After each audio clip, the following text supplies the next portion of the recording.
As the school day ends in Plainfield, New Jersey, most students head home. Hey guys. Hi. But about 350 of them take to the cafeterias, gyms, and classrooms for a federally funded after-school program known as 21st Century Community Learning Centers.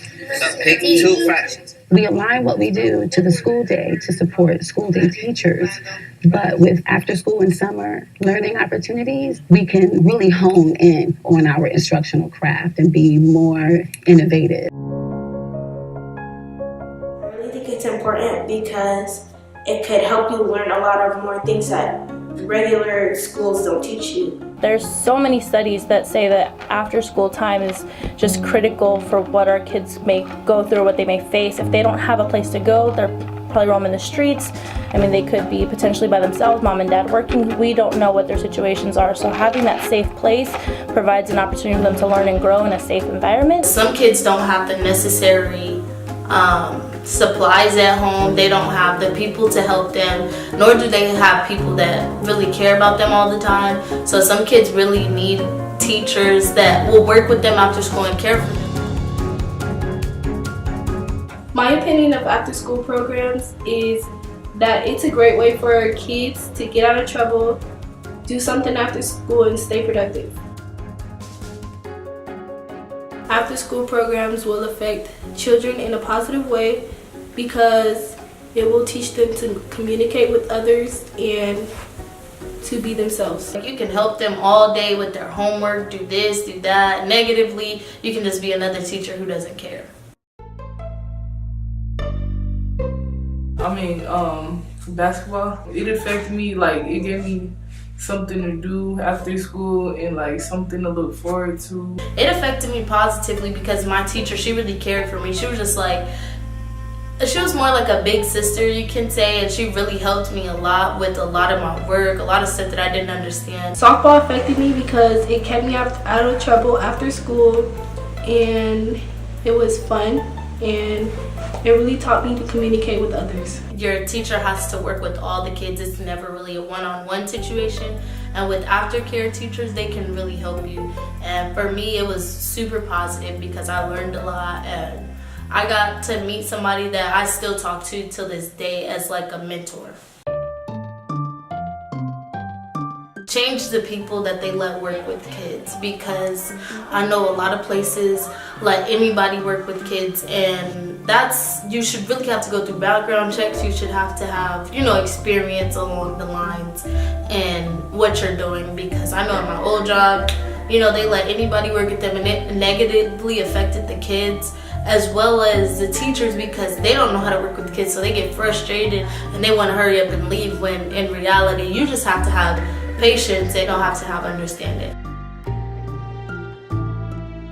I think because there's teachers that don't want to work there. I think there's teachers that don't see the bigger picture, that don't realize how good aftercare programs can be, that rather go home. It should really be pressed for minorities because we don't have the same resources as, the next rich kid that's going to private school. So we really need that extra one-on-one time. There's some minorities that are way smart, IQ is super high, but then there's some that really need that personal attention and that extra one-on-one time to help with homework or, tutoring, reading, whatever it may be in specific areas.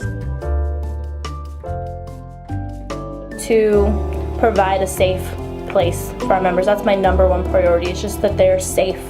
And second, that our kids are given all of the information that they could ever need to make positive decisions in the future. It makes me patient, and they really confided in me about a lot, and I can really sit and talk to my kids. They can be honest with me and I can be honest with them no matter age. They just they like to be there, and I like to come to work because my kids make my day better. I could be like, oh, I don't want to go to work, and I just see my kids and they're just like, oh, Miss Jackie, hey.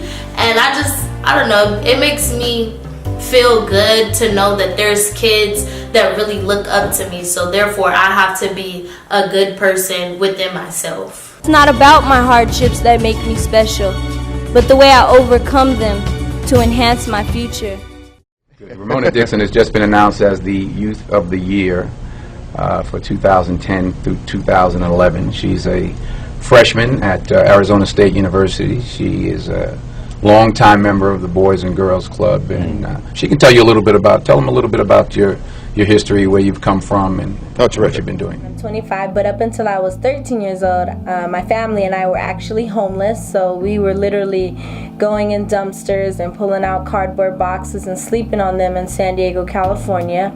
It was very hard to focus on schoolwork because I was always thinking about where my next meal was coming from, or if my family's okay, or better yet, where are we even going to sleep that night. But it was one thing my mom always taught me, that it's not about my obstacles that were going to make me special, but how I overcome them that was going to make me be unique and stand out from everyone else. So she decided to move from San Diego to Tempe, Arizona when I was 10 years old. And we were still homeless for a time period from there, but we started going to live at UMOM New Day Centers, which was a long-term shelter. And that shelter finally provided us with stability, 3 meals a day, a place to go every day after school. Finally, after that, I started going to the Boys and Girls Club. The Boys and Girls Club affected my life from the very beginning. It provided me with all the resources that I needed in order to be successful in school, and it also gave me a family. But from there, it helped me to graduate from high school, third in my class, and then it helped me to win scholarship money to go on after high school and be successful. After graduating high school, I became the National Youth of the Year for Boys and Girls Clubs of America, where I got to travel the world and basically represent the over 4.2 million youth that the Boys and Girls Club serves, and just sharing my story on how the Boys and Girls Club impacted my life. I couldn't believe that I was being named the National Youth of the Year. I couldn't believe that I was getting to meet very influential individuals. I couldn't believe that I was at the White House, or I was just like, oh my God, 4 years ago I was homeless, I definitely didn't think that this was really happening to me, even though that it was. I was in Essence magazine for being one of 28 most influential African American women in America, and it was a top 28 power list, so the other people that were on here was like Oprah and Michelle Obama and Jada Pinkett Smith, so it was a huge list, and I was only 18 years old at that time.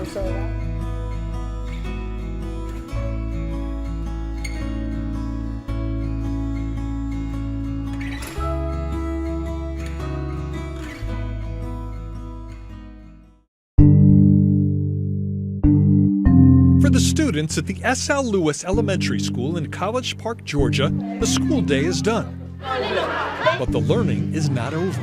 More than 130 of the students, most of whom live in low-income households, are part of an after-school program called Wings for Kids. But under President Trump's new proposed federal budget, Wings' primary source of funding would be eliminated. The billion-dollar cuts to the 21st Century Learning Centers are about the same amount President Trump is proposing to offer to charter schools in his budget. Deep cuts at the Department of Education, but supporters of the move say the $9 billion rollback will put the department on a much-needed diet. Relies on federal funds to survive. Relies on federal funds to survive. Relies on federal funds to survive. If I had to tell President Trump about cutting after school programs, there's kids that really need teachers and other people besides family, besides their everyday Monday through Friday teacher. They need another person that can come and, talk to them and they can listen to them. Our after-school programs are needed. How else do we keep our kids off the streets? If they're not in programs, then they're on the streets causing problems for people's businesses, which he strongly believes in. So would you rather have a kid going to the Boys and Girls Club or the YMCA or whatever after school program learning about how to build a business, or would you rather them out in the streets terrorizing businesses and taking them? They need people there for them, especially the minorities. He is going to affect children's grade. You have no idea the value that these hours after school give to a child. Whether they are fed, whether they have someone that they can trust at home, you have no idea what they're facing. You take after school away, you potentially take their entire future, because then they have nothing.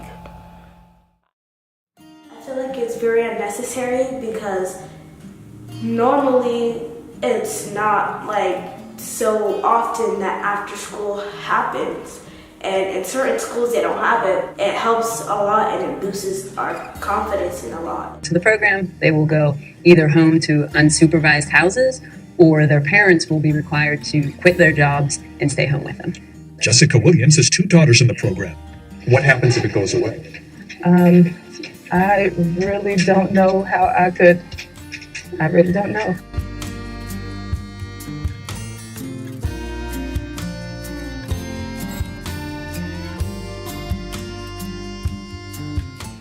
I don't see many people that look like me succeed in doing it, because it's the way that the teachers and the special people teach us, and it's really hard for us to learn a lot of that. I sometimes have struggle in doing it, and then our classes end early, so after school can teach me a lot more things.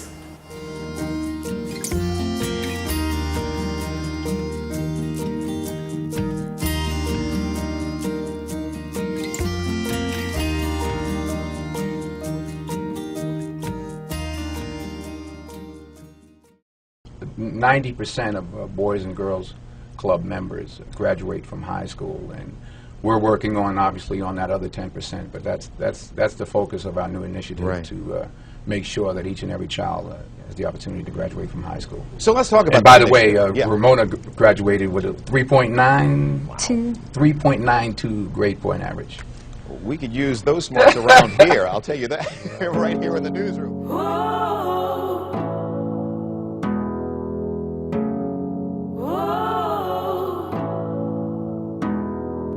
Pick yourself back up, seems like you're always fighting. You never need a reason or a cause when the lights are out and all the rest are hiding. You'll be the one,